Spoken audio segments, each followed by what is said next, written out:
হুম।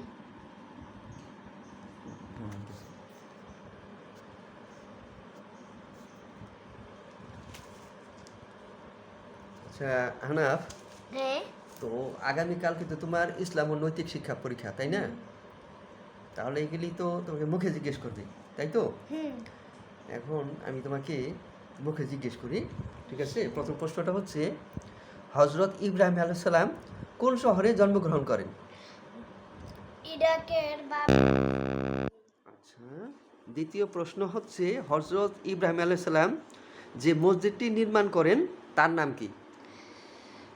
মক্কার বায়তুল্লাহ শরীফ মসজিদ। Good, very good. তারপরে 3 নম্বর প্রশ্ন হচ্ছে, হজরত মুসা আলাইহিস সালাম এর পিতা ও মাতার নাম কি? পিতার নাম ইমরান, মাতার নাম ইউখাবেজ। ইউহাফেজ, গুড। আচ্ছা, আমাদের শেষ নবীর নাম কি? হযরত মুহাম্মদ সাল্লাল্লাহু আলাইহি সাল্লাম। হজরত মোহাম্মদ সাল্লাল্লাহু আলাইহি সাল্লাম কত খ্রিস্টাব্দে জন্মগ্রহণ করেন? 570। হযরত মুহাম্মদ সাল্লাল্লাহু আলাইহি সাল্লাম 570 খ্রিস্টাব্দে জন্মগ্রহণ করেন।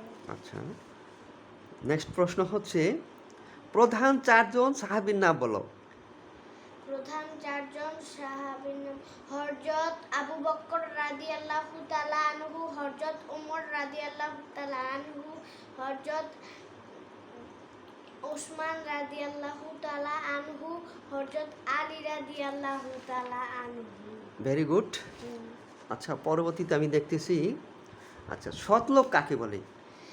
যে ব্যক্তির মধ্যে সত্যবাদিতা, সাধুতা ও ন্যায় নীতি অবলম্বনের অভ্যাস, এই ভালো গুণগুলো রয়েছে, তাকেই সৎলোক বলে। আচ্ছা,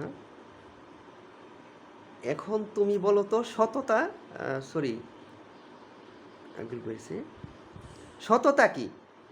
সৎ পথে চলার নামই হলো সততা। এখন তোমাকে আমি একটু অতিরিক্ত প্রশ্ন করি, সৎ পথ মানে কি? সৎ পথ মানে কি অনেক সুন্দর পথ যেখান দিয়ে বড় বড় গাড়ি ঘোড়া চলে, এরকম পথ?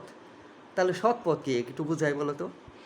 যেই পথে কোনো ময়লা থাকবো না, একেবারে আস্তে আস্তে একটু গাড়ি চলবো, আর দুই দিকে ফুল গাছের মতো থাকবো, একেবারে বিশ্ব রোডের মতো, সেই রাস্তা।